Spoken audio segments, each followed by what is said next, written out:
युवाओं के लिए बेरोजगारी की गारंटी दिया, यात्रियों के लिए हादसों की गारंटी दिया, किसानों के लिए कर्जदार बनाने की गारंटी दिया, छोटे उद्योगों के लिए बर्बादी की गारंटी दिया और साथ ही साथ बाबा साहब भीमराव अंबेडकर के अथक प्रयासों से अनुसूचित जात अनुसूचित जनजात को आरक्षण मिला। बड़े संघर्षों के बाद मंडल आयोग के माध्यम से पिछड़ी जाति के लोगों को हिस्सेदारी मिली सरकारी नौकरियों में। भारतीय जनता पार्टी की सरकार ने उस आरक्षण पर डाका डालने का काम किया।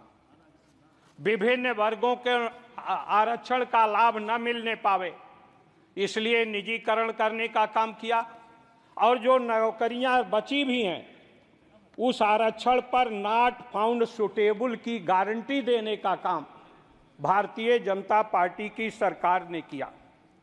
किसानों को न्यूनतम समर्थन मूल्य का लीगल गारंटी नहीं दिया।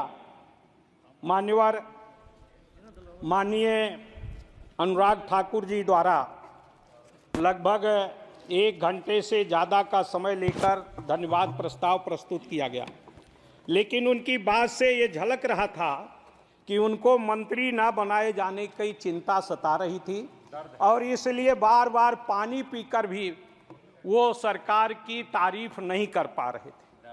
मान्यवर, आज जो आरक्षण है ओबीसी का पूरी तरह से विभिन्न संस्थाओं में इस भारतीय जनता पार्टी की सरकार ने खत्म किया है।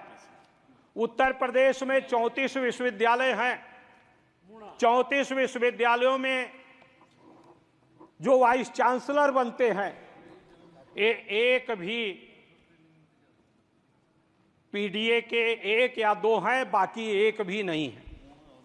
इसी तरह से विभिन्न जिलों में चाहे जहां भी जो सरकारी अधिकारियों की पोस्टिंग होती है उसमें भी इन वर्गों की उपेक्षा की जाती है।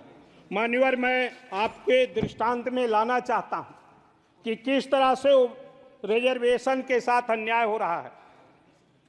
ओबीसी श्रेणी के दिल्ली यूनिवर्सिटी में जो इनका कॉलेज है, एक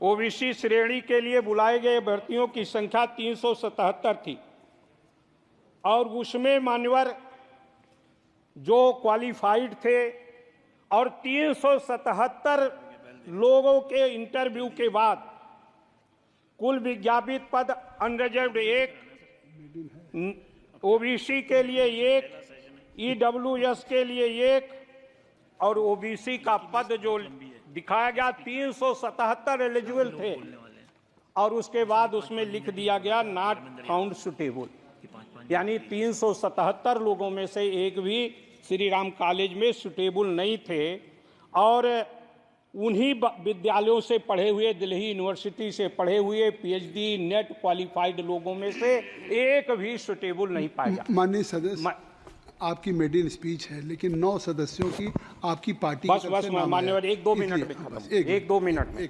मान्यवर, इसी तरह से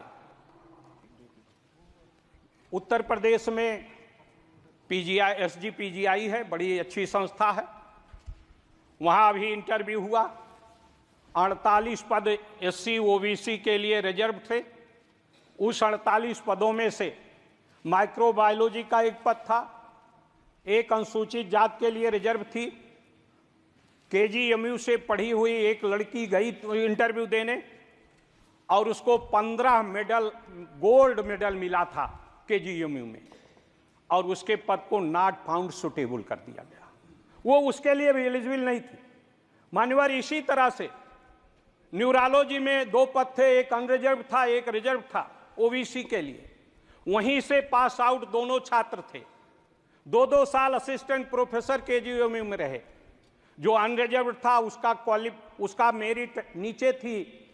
जो डीएम का प्रवेश परीक्षा थी उसमें वो जनरल सीट के लिए क्वालिफाइड हो गया, ओबीसी सीट के लिए नॉट फाउंड सुटेबल हो गया।